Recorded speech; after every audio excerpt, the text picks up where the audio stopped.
Imaginez ceci, vous ouvrez votre téléphone, des centaines de publicités défilent.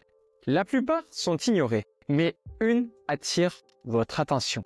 Pas parce qu'elle crie plus fort, mais parce qu'elle semble vous parler. Elle semble comprendre vos besoins, vos désirs, elle vous touche. Mais pourquoi? Parce qu'elle ne vend pas, elle raconte une histoire, elle inspire, elle connecte. Et si je vous disais que ce type de marketing n'est pas réservé aux grandes marques comme Apple ou Nike, que vous aussi, vous pouvez créer un marketing qui capte, inspire et transforme. En fait, le problème aujourd'hui, c'est que la plupart des entreprises font du marketing pour vendre. Elles bombardent leur audience avec des messages publicitaires. Mais ça ne marche plus.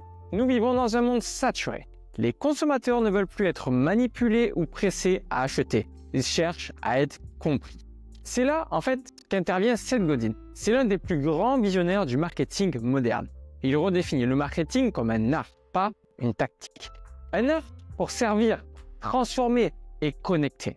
Et aujourd'hui, je vais vous partager en fait les enseignements clés de son livre. C'est ça, le marketing. Et surtout, comment les appliquer pour transformer votre entreprise. Alors, voyons un petit peu qu'est-ce que vous allez découvrir dans cette vidéo. Déjà, premièrement, comment trouver votre tribu et devenir indispensable pour elle. Comment raconter des histoires qui captivent et convertissent. Et surtout, comment devenir remarquable dans un monde où tout le monde semble identique. Après, restez jusqu'à la fin, car je vais vous partager une méthode puissante pour appliquer ces principes dès aujourd'hui et faire du marketing une force transformative dans votre entreprise. Avant de commencer, dites-moi en commentaire quel est selon vous le plus grand défi du marketing d'aujourd'hui. Est-ce que c'est la saturation, la difficulté à se démarquer ou le manque de connexion avec votre audience? Partagez vos idées et je les explorerai dans une prochaine vidéo. Alors maintenant, allons-y. Préparez-vous à découvrir une nouvelle façon de faire du marketing. Alors, quand vous entendez marketing, qu'est-ce qui vous vient à l'esprit? Des pubs qui vous interrompent sur YouTube, des emails qui remplissent votre boîte de réception. En fait, ce type de marketing, c'était le passé. Une époque où celui qui payait le plus fort remportait l'attention des consommateurs. Mais ce modèle, il est mort. Pourquoi? Parce que nous sommes fatigués, bombardés de messages sans âme, sans sens. Aujourd'hui, le marketing moderne ne se résume pas à vendre. Seth Godin, en fait, il redéfinit. Le marketing, c'est rendre le changement possible. Et en fait, ce changement repose sur 3 grandes vérités que je vais vous partager. Mais avant cela, réfléchissez à cette question. Dans votre propre business, est-ce que vous cherchez à vendre un produit ou à transformer une vie? Donc, voyons la première vérité. Ce n'est pas une question de produit, mais de transformation. Imaginez une salle de sport. En fait, ce qui se vend, ce n'est pas l'accès aux machines. Ce qui se vend, c'est la transformation physique. Une meilleure santé, une meilleure image de soi, plus de confiance. Alors, je vous invite à prendre un instant pour réfléchir à votre propre produit ou service. Qu'est-ce que vous vendez vraiment? Ce n'est pas votre offre, c'est ce qu'elle permet à vos clients d'accomplir. Leur vie avant et leur vie après. Posez-vous cette question. Quelle transformation mon produit ou service offre-t-il? Si vous ne pouvez pas répondre à cela clairement, votre marketing manque d'une base essentielle. Voyons maintenant la vérité numéro 2.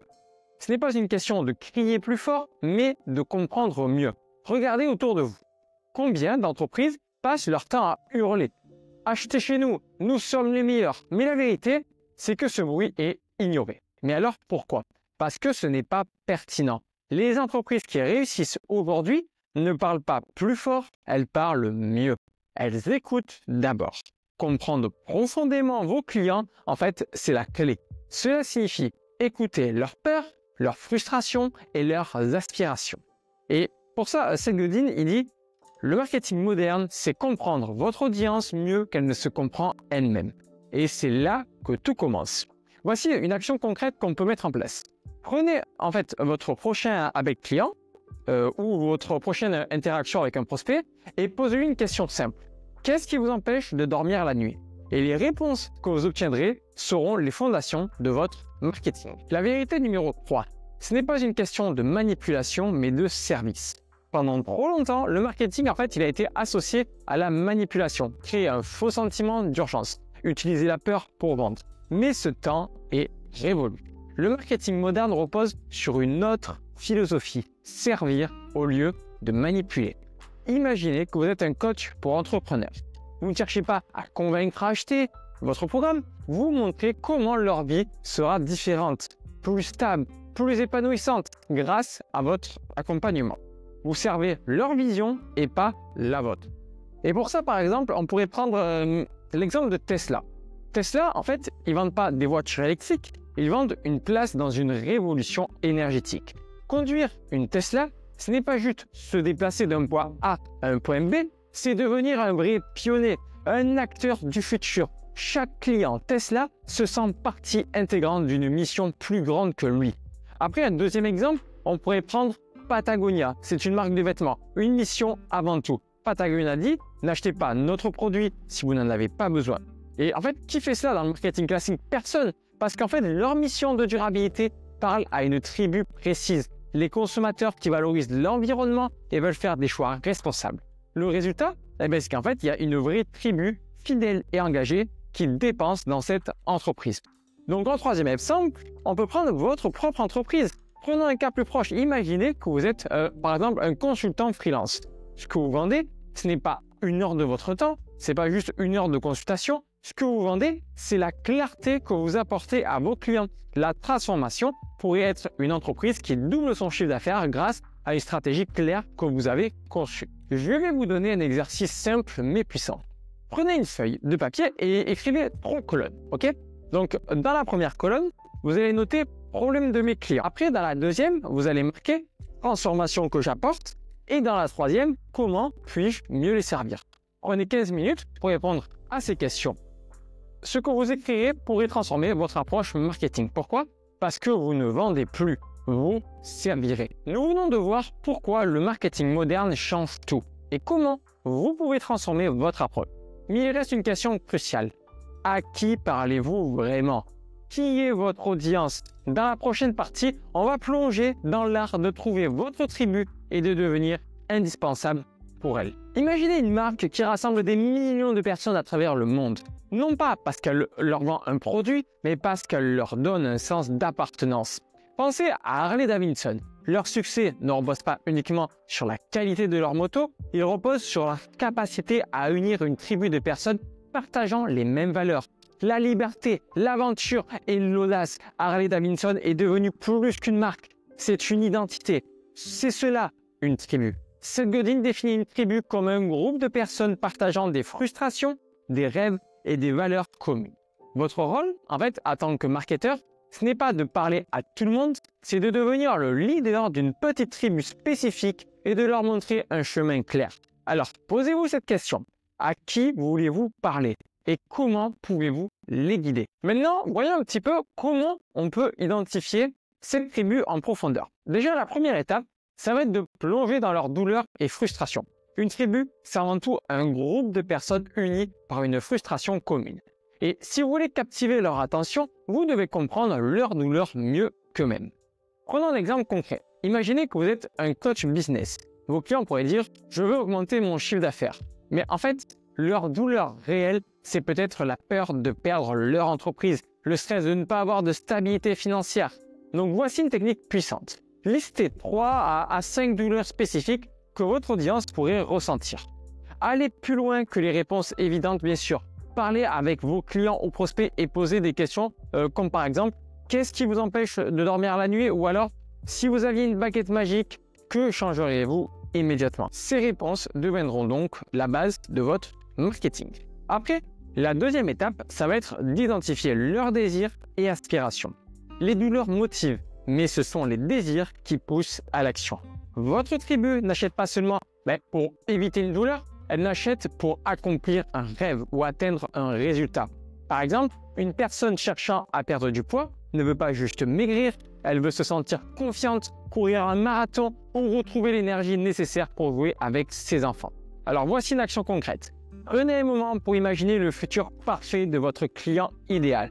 Quels sont les mots qu'il utiliserait pour décrire leur vie après avoir utilisé votre produit ou service?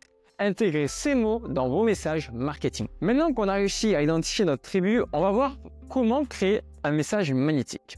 Donc une fois que vous comprenez leurs douleurs et leurs désirs, Votre rôle maintenant, c'est de créer un message qui attire leur attention comme un aimant. Un message magnétique a 3 ingrédients clés. Déjà, premièrement, il y a la clarté. Il doit être compréhensible immédiatement. Par exemple, perdez 5 kg en 30 jours sans régime extrême. Il doit être également empathique. Montrez que vous comprenez leurs émotions. Et par exemple, je sais que vous êtes fatigué des régimes qui ne fonctionnent pas. Là, par exemple, vous montrez que vous comprenez leur douleur. Après, il doit montrer une transformation. Promettez un résultat concret et atteignable. Donc, par exemple, transformez votre corps et votre énergie pour enfin vous sentir bien dans votre peau. Voici maintenant une action concrète. Prenez votre produit ou service et rédigez 3 versions de votre message.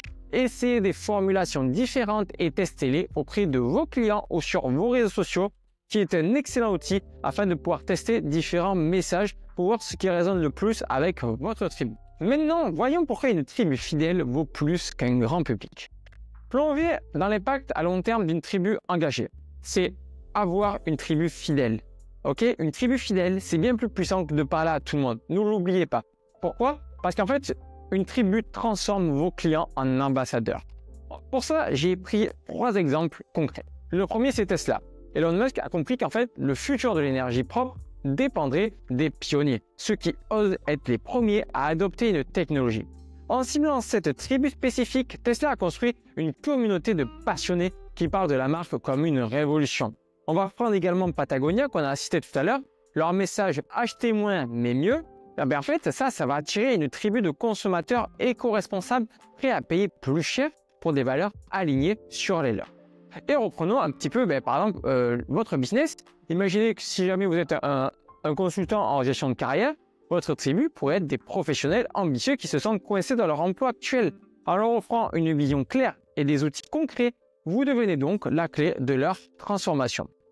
Mais maintenant, la grande question, c'est comment devenir le leader de votre tribu. Donc la première étape à cela, c'est d'offrir une vision inspirante. Votre tribu a besoin d'une vision, un futur dans lequel elle croit. Par exemple, un coach sportif pourrait dire « Imaginez une vie où votre énergie vous permet d'accomplir tout ce qui vous tient à cœur ». Une vision puissante donne à votre audience une raison de suivre. Après, la deuxième étape, ça va être de créer un sentiment d'appartenance. Les gens veulent faire partie d'un groupe. Créer des espaces où votre tribu peut interagir, partager ses expériences et se sentir connecté. Par exemple, un groupe Facebook privé pour vos clients ou des événements exclusifs en ligne ou en personne. La troisième étape, ça va être d'être cohérent. La confiance vient de la répétition. Si votre message, vos valeurs ou votre ton change constamment, mais en fait, votre tribu va tout simplement perdre confiance. Pensez à des marques comme Nike ou Apple. Leur cohérence les rend mémorables. Donc maintenant, ce qui pourrait être intéressant, c'est de passer de la théorie à la pratique, à l'action, avec un exercice. Maintenant, ce que je voudrais, c'est que vous preniez 30 minutes dès aujourd'hui, parce que si vous le laissez passer, vous l'oublierez, pour répondre à ces questions. Quelle douleur spécifique partage ma tribu? Quel futur parfait cherche-t-il à atteindre? Quel message clair, empathique et transformateur puis-je leur adresser? Vous n'avez pas besoin d'une audience massive, une tribu fidèle, engagée et connectée vaut bien mieux qu'un grand public désintéressé. Maintenant que vous savez comment identifier et captiver votre tribu, il va rester maintenant une étape cruciale. Comment raconter des histoires qui captent leur attention et créer un lien émotionnel indélébile. Il y a quelques années, j'ai vu une publicité qui a changé vraiment ma perception du marketing. Ce n'est pas une pub classique, pas de promo tape à l'œil, juste une histoire. Une petite fille offre une pomme à son grand-père et derrière cette simplicité, il y avait un message puissant. Apple crée des souvenirs. Je ne me souviens pas des spécifications techniques des produits Apple, mais cette histoire, je ne l'ai jamais oubliée. Et Seth Godin, il nous le dit très bien, le marketing n'est pas une question de caractéristiques, c'est une question de connexion. Et rien ne connecte mieux que le storytelling. Pourquoi? Parce que les histoires sont universelles, elles touchent notre cœur avant notre esprit. Et dans cette section, en fait, je vais vous montrer pourquoi le storytelling est la clé pour capter l'attention de votre audience et comment l'utiliser pour transformer vos messages en expériences mémorables. Alors pourquoi le storytelling fonctionne si bien? Les histoires fonctionnent parce qu'elles touchent nos émotions et les émotions, pas la logique. dirige nos décisions. C'est scientifique. Quand nous entendons une histoire, notre cerveau libère de l'ocytocine, l'hormone de l'empathie. Et le résultat de tout ça, c'est qu'en fait, on va ressentir ce que ressent le héros. On va prendre un exemple simple. La campagne de Nike, les campagnes en général, elles ne parlent jamais de chaussures, elles racontent des histoires de dépassement. Pourquoi est-ce que c'est si puissant? Parce que nous voyons notre propre potentiel dans leur héros. Et on va utiliser une autre analogie pour ça. Le storytelling, en fait, c'est comme une boussole. Il donne une direction claire à votre audience, il les guide, et pas avec des arguments, mais avec des images, des émotions et des transformations. J'ai donc recensé 3 piliers pour avoir un storytelling impactant. Le premier pilier, c'est qu'il faut un héros. Et l'héros, ça va être votre client. Donc voici une règle d'or. Le héros de votre histoire, ce n'est pas vous, ce n'est pas votre produit, mais c'est votre client. Par exemple, imaginez que vous êtes un coach business. Votre héros, c'est Julien, un jeune entrepreneur qui rêve de doubler son chiffre d'affaires, mais qui se sent submergé par les responsabilités. Et l'histoire commence avec lui, ses défis et sa quête. Donc maintenant, prenez un client réel ou fictif et écrivez son histoire en 3 phrases. Qui est-il? Quel est son plus grand obstacle? Et quelle transformation cherche-t-il?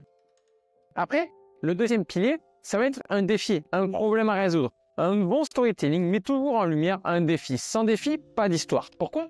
Parce que le défi est le miroir dans lequel votre audience se reconnaît. Par exemple, Tesla raconte le défi d'un monde dépendant des énergies fossiles. Et ce problème, il est vraiment universel. Et chaque client Tesla se sent acteur de sa résolution. Donc posez-vous cette question. Quels sont les 3 plus grands défis que vos clients rencontrent? Ces défis doivent être au cœur de votre storytelling. Et le troisième et dernier pilier, ça va être une transformation, le résultat. Le point culminant de toute histoire, c'est la transformation. Montrez à votre audience ce qu'elle peut devenir grâce à vous. Par exemple, un programme de fitness ne vend pas juste des séances d'entraînement, il vend l'énergie retrouvée, la confiance dans le miroir et la fierté de se sentir bien dans sa peau. Donc maintenant, prenez un client que vous avez aidé et décrivez son avant et son après en une phrase. Par exemple, avant, Sophie se sentait dépassée par ses finances. Après notre accompagnement, elle a doublé son épargne en 6 mois. Maintenant, voyons quelques techniques pour arriver à intégrer le storytelling dans votre marketing. La première, les histoires personnelles. Les histoires personnelles créent une connexion instantanée. Elles montrent votre humanité, vos erreurs et vos leçons. Si vous êtes par exemple un consultant, partagez une erreur que vous avez faite en début de carrière et comment cette expérience elle vous a permis d'apporter plus de valeur à vos clients. Après, la deuxième technique que je vais pouvoir vous proposer, ça va être par exemple les témoignages clients. Les témoignages ne sont pas juste des preuves sociales, ce sont des histoires réelles de transformation. Mais allez au-delà des avis génériques comme service excellent. Creusez pour obtenir une histoire complète. Par exemple, avant de travailler avec cette entreprise, j'étais submergé par mes tâches. Aujourd'hui, je délègue efficacement et j'ai retrouvé du temps pour ma famille. Après, la troisième technique que je pourrais vous proposer, ça serait par exemple les formats narratifs variés. En fait, le storytelling, c'est pas limité au texte. Utilisez des vidéos, des podcasts ou même des posts sur les réseaux sociaux. Créez une série Instagram où par exemple chaque post raconte une étape du parcours d'un client. Accompagnez cela d'images ou de vidéos pour renforcer l'impact émotionnel. Et maintenant, je vous ai sélectionné quelques exemples de storytelling réussi. Par exemple, on a la marque Dove avec la campagne Rehab Beauty. Et en fait, Dove ne vend pas de savon, il raconte des histoires de femmes qui redécouvrent leur beauté naturelle. Cette campagne a transformé leur marque en un symbole d'authenticité. Après, l'autre marque qu'on pourrait citer en exemple, ça pourrait être Airbnb, avec sa campagne Belong Anywhere. En fait, Airbnb, eux, ils vendent pas des nuits dans des logements, sinon ça fonctionnerait pas, ils vendent pas que ça. Ils racontent en fait l'histoire d'une communauté mondiale où chacun peut se sentir chez soi où qu'il aille. Dernier exemple, prenons votre entreprise, prenez votre produit ou service. Quelle histoire pouvez-vous raconter pour transformer une simple transaction en une expérience mémorable? Allez, maintenant on va passer à l'action. Créez votre histoire. Voici un exercice simple mais puissant. Écrivez une histoire pour votre audience en suivant cette structure. Le héros, qui est votre client idéal? Le défi, quel problème cherche-t-il à surmonter? La transformation, quel résultat atteint-il grâce à vous? Une fois votre histoire prête, partagez-la sur vos réseaux sociaux ou dans un email. Observez la réaction de votre audience. Vous serez réellement surpris par la puissance du storytelling. Le storytelling, c'est l'outil ultime pour captiver et connecter avec votre audience. Mais pour vraiment vous démarquer, vous devez aller encore plus loin. Vous devez devenir remarquable dans la prochaine partie je vais vous montrer tout simplement comment rendre votre offre absolument inoubliable. Alors, pourquoi il faut que vous deveniez remarquable? Dans un monde où tout semble déjà vu, comment on va pouvoir se démarquer? Comment devenir une marque, un produit ou une personne que votre audience ne pourra jamais ignorer? Et pour ça, Seth Godin, il dit bien, on ne vous verra pas tant que vous ne serez pas remarquable. Mais qu'est-ce que cela signifie vraiment, concrètement?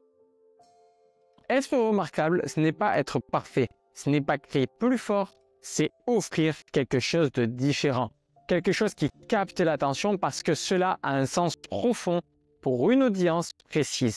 Aujourd'hui, je vais vous montrer comment rendre votre produit, votre service ou même votre message impossible à ignorer. Et préparez-vous parce qu'en fait, ce qui suit pourrait bien transformer votre façon de voir le marketing. Alors, pourquoi c'est vraiment essentiel? Le marketing traditionnel repose sur la répétition. Bombardez les gens avec votre message en espérant qu'ils finissent par l'entendre. Mais dans un mode saturé, cette approche, en fait, elle ne fonctionne plus. Seth Godin, il explique simplement, si vous essayez de parler à tout le monde, vous ne parlez à personne. La seule façon de se démarquer, c'est d'être remarquable. Regardez Tesla. Au lieu de se conformer à l'industrie automobile, ils ont décidé d'être différents. Des voitures électriques haut de gamme, une technologie de pointe et une mission environnementale claire. Et le résultat de tout ça, ils sont devenus un symbole d'innovation. Posez-vous cette question, qu'est-ce qui rend votre produit ou service unique? Ou alors, comment je peux faire en sorte de le rendre unique? Et pourquoi votre audience devrait-elle s'y intéresser? Voici maintenant donc 3 clés afin que vous puissiez devenir remarquable. La première clé, ça va être une promesse audacieuse. Être remarquable commence par faire une promesse claire, ambitieuse et audacieuse. Cette promesse doit capter l'attention et susciter l'intérêt. Par exemple, FedEx a bâti sa réputation sur une promesse simple mais audacieuse. Livrer avant 10 heures ou c'est gratuit. Cette promesse a redéfini l'industrie de la livraison. Donc réfléchissez à une promesse forte pour votre produit ou service. Elle doit répondre à ces 3 critères. Clarté, elle est compréhensible immédiatement. Elle est audacieuse, elle va au-delà des attentes classiques et elle est également pertinente. Elle répond directement à un besoin ou une frustration de votre audience. Après, la deuxième clé, ça va être de créer une expérience mémorable. Vos clients n'achètent pas seulement un produit, ils achètent une expérience. Prenons Airbnb, encore une fois, on ne se contente pas de louer des logements, ils créent une expérience unique où chaque séjour est présenté comme une immersion culturelle. Donc regardez votre offre actuelle dès à présent. Quels petits détails pourriez-vous ajouter pour surprendre vos clients? Par exemple, un email personnalisé après chaque achat, un packaging unique, un bonus inattendu. La troisième clé qu'on pourrait mettre en place afin d'être remarquable et de ne pas être oublié, c'est d'être polarisant. Être remarquable signifie parfois diviser. On ne peut pas plaire à tout le monde et c'est une bonne chose, c'est même une excellente chose. Apple a souvent pris des décisions controversées comme la suppression des ports USB sur leur MacBook et en fait, ces décisions, ça a frustré certains utilisateurs mais renforcé leur position comme innovateur audacieux. Donc, quelle décision en fait vous pourrez prendre pour aligner encore plus votre produit sur les valeurs de votre tribu, même si ça va ne pas plaire à tout le monde. Donc, si on reprend par exemple l'exemple de Patagonia, qui est vraiment une marque à contre-courant, Patagonia, ils ont surpris tout le monde avec la campagne « N'achetez pas cette veste ». Pourquoi? En fait, ils ont fait une campagne, ils nous ont dit tout simplement « N'achetez pas cette veste ». Et parce qu'en fait, ils voulaient promouvoir la durabilité plutôt que la consommation. Et ce message audacieux a renforcé leur image de marque éthique et attiré une tribu de consommateurs engagés. Et vu qu'ils étaient engagés, ils étaient encore plus prêts à dépenser dans l'entreprise. Après, on va réutiliser encore une fois l'exemple de Tesla. Une vision avant tout. On va réutiliser l'exemple de Tesla. Tesla n'a pas juste vendu des voitures, ils ont vendu une vision d'un futur durable. Cette approche a transformé leurs clients en ambassadeurs passionnés. Et si on reprend également votre entreprise, prenez un instant pour réfléchir. Qu'est-ce qui rend votre produit ou service si unique qu'il mérite d'être remarqué? Si vous ne pouvez pas répondre immédiatement, c'est là que votre travail commence. Donc maintenant, j'aimerais bien que vous preniez un petit peu de temps pour répondre à ces différentes questions pour rendre votre entreprise, votre offre remarquable. Quelles promesses audacieuses pouvez-vous faire à votre audience? Et comment pouvez-vous améliorer l'expérience client pour la rendre mémorable? Quelles décisions audacieuses pourriez-vous prendre pour aligner votre offre sur vos valeurs? Ces réponses, elles pourraient bien être le point de départ pour transformer votre marketing. Devenir remarquable, c'est la clé pour attirer, captiver et fidéliser votre audience. Mais n'oublions pas que ce n'est pas un sprint, c'est un marathon. Donc maintenant, voyons un petit peu ensemble qu'est-ce qu'on doit retenir pour arriver à transformer notre marketing? Déjà, premièrement, le marketing moderne change tout. Ce n'est pas vendre, mais servir. Ce n'est pas manipuler, mais transformer. Trouvez votre tribu. Parlez à un groupe spécifique, comprenez leurs douleurs, leurs désirs et devenez leur guide. Le storytelling est votre outil ultime. Racontez des histoires qui captent l'attention, connectent émotionnellement et inspirent l'action. Soyez également remarquable, offrez une promesse audacieuse, créez une expérience mémorable et alignez votre message sur vos valeurs, même si cela polarise. Ce ne sont pas que des concepts, ce sont des actions concrètes qui peuvent révolutionner votre business et votre impact. Je vais vous dire la vérité, le marketing, ce n'est pas un sprint, c'est un marathon. Vous ne deviendrez pas remarquable du jour au lendemain, vous ne rassemblerez pas votre tribu en un claquement de doigts, mais chaque étape compte. Chaque histoire que vous racontez, chaque connexion que vous créez, chaque action que vous prenez vous rapproche de votre objectif. Et Seth Godin, il nous rappelle que le marketing, c'est une opportunité. Une opportunité de servir, d'inspirer et de transformer. Alors prenez cette opportunité. Ne cherchez pas à faire plus de bruit, cherchez à faire une différence. Donc maintenant, voilà un petit peu le plan d'action que je vous offre pour mettre en œuvre tout ce qu'on a vu aujourd'hui. Premièrement, identifiez votre tribu. Prenez du temps pour répondre à ces quelques questions. Quelle douleur profonde partagent-ils? Quel désir les motive? Quelle transformation cherchent-ils? Racontez leur histoire. Écrivez une histoire en 3 étapes. Le héros, le défi et la transformation. Partagez cette histoire sous forme de post, de vidéo ou d'email. Ensuite, rendez votre offre remarquable. Trouvez une promesse audacieuse que vous pouvez tenir. Pensez à un détail qui rendra l'expérience client inoubliable. Testez votre message. Prenez une partie de votre audience et testez différents angles de communication. Mesurez ce qui résonne le plus face à votre tribu. Répétez et améliorez constamment. Le marketing, c'est un processus. Analysez ce qui a fonctionné, ajustez ce qui ne marche pas et continuez à évoluer. Ce plan, ce n'est pas une théorie, c'est une feuille de route pour passer à l'action dès aujourd'hui. Maintenant, c'est à votre tour. Quel est le premier pas que vous allez faire pour appliquer ces principes? Partagez vos idées en commentaire. Je veux savoir, quelle transformation voulez-vous apporter à votre audience? Et si cette vidéo vous a vraiment aidé à avoir le marketing différemment, je serais super content si vous vous abonnez pour avoir plus de contenu comme celui-ci. Partagez cette vidéo avec quelqu'un qui a besoin de ces idées pour transformer son business. Et ensemble, nous pouvons créer un marketing qui inspire, connecte et transforme. Je vous remercie d'avoir regardé et à très bientôt pour une nouvelle vidéo.